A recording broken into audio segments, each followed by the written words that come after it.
Ассалаумағалейкум, қызық топ KZ арнасының көрермендері. Сіздермен бірге Дәурен және менің арнама қош келдіңіздер.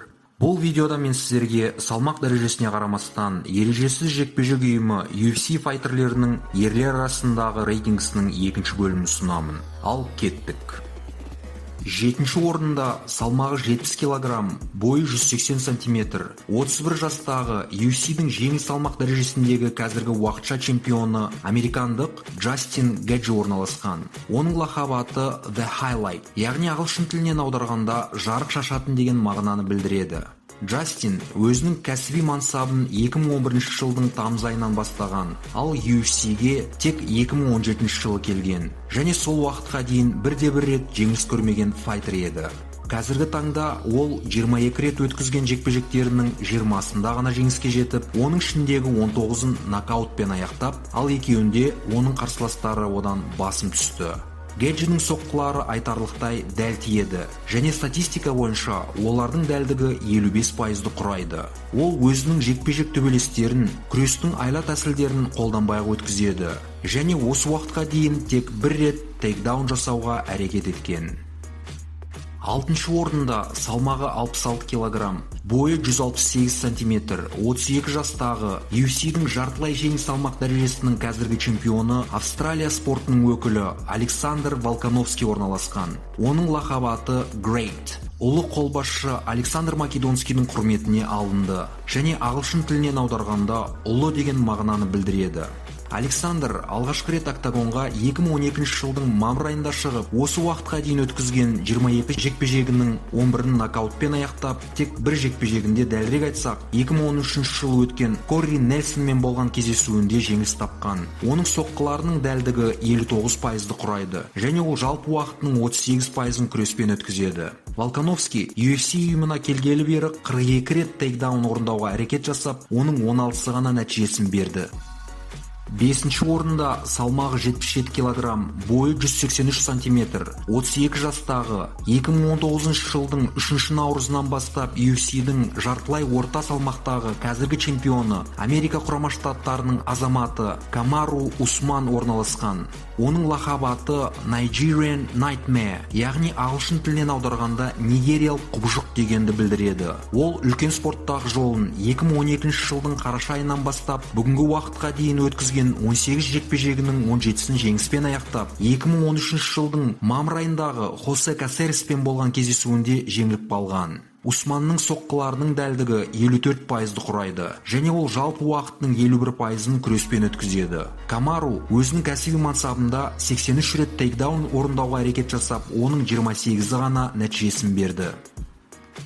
4-ші орында салмағы 111 кг, бойы 193 см, 38 жастағы UFC-дің ауыр салмақ дәрежесіндегі қазіргі чемпионы американдық Стиппе Миочич орналасқан. Ол жекпе-жек төбелестердегі өзінің кәсіби жолын 2013 жылдың ақпан айынан бастаған, және бүгінгі уақытқа дейін өткізген 23 жекпе-жегінің 20-сында басым түсіп, соның ішіндегі 15-ін нокаутпен аяқтаған, ал 3-еуінде жеңіліс тапқан. Стиппенің соққыларының дәлдігі 52%-ды құрайды, және ол жекпе-жектерінің жалпы уақытының 38%-ын күреспен өткізеді.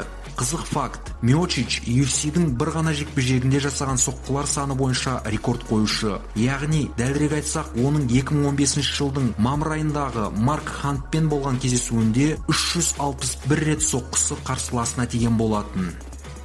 3-ші орында салмағы 84 кг, бойы 193 см, 31 жастағы UFC-дің орта салмақ дәрежесінің қазіргі чемпионы Нигерия, Жаңа Зеландия қос азаматтығы бар Исраэль Адесanya орналасқан. Оның лақабы аты The Last Style Bender, яғни қазақ тіліне аударғанда соңғы сиқыршы деген мағынаны білдіреді. Адесanya аралас жекпе-жек төбелес түрімен 2012 жылдан бері айналысады, және осы кезге дейін өткізген 19 жекпе-жегінің бәрін жеңіспен аяқтап, ал оның 15-ін нокаутпен жеңген. Оның соққыларының дәлдігі 54%-ды құрайды, және ол күрестің айла тәсілдеріне мүлдем жүгінбеуге тырысқандықтан, статистика бойынша ол күреспен 0% уақытын өткізеді. Сонымен қатар Исраэль кикбокспен айналысып, жақсы нәтижелер көрсетіп жүрді. Дәлірек айтсақ, 2017 жылдың бүкіл әлемдік кикбоксерлер арасындағы рейтингісі бойынша 6-шы орында болды.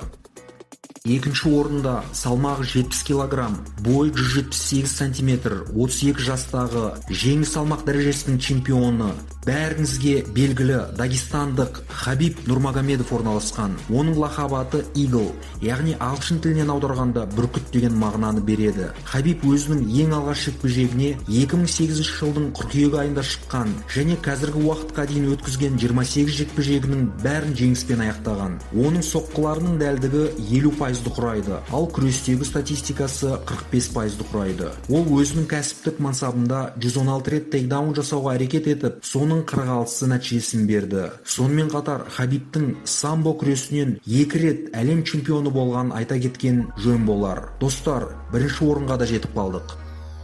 Бірінші орында салмағы 93 кг, бойы 193 см, 33 жастағы UFC-дің жартылай ауыр салмақ дәрежесіндегі қазіргі чемпионы американдық Джон Джонс орналасқан. Оның лақабы аты Bones, яғни ағылшын тілінен аударғанда шымыр деген мағынаны білдіреді. Джон ең алғаш рет октагонға 2008 жылдың сәуір айында шығып, Брэд Бернардты техникалық нокаутпен жеңген болатын. Ол осы уақытқа дейін өткізген 28 жекпе-жегінің 26-сында қарсыластарынан басым түсіп, тіпті оның нокаутпен аяқтаған. Алайда Джон Джонс 2009 жылдың желтоқсан айында болған Мэтт Хэмиллмен кездесуінде қарсыласын соққыға жығып, жеңіске бір сәт қадам жақын тұрғанда төрешілер алқабы тарапынан тыйым салынған соққыны қолданғаны үшін дисквалификацияға ұшырап, жеңіс Мэттке берілді.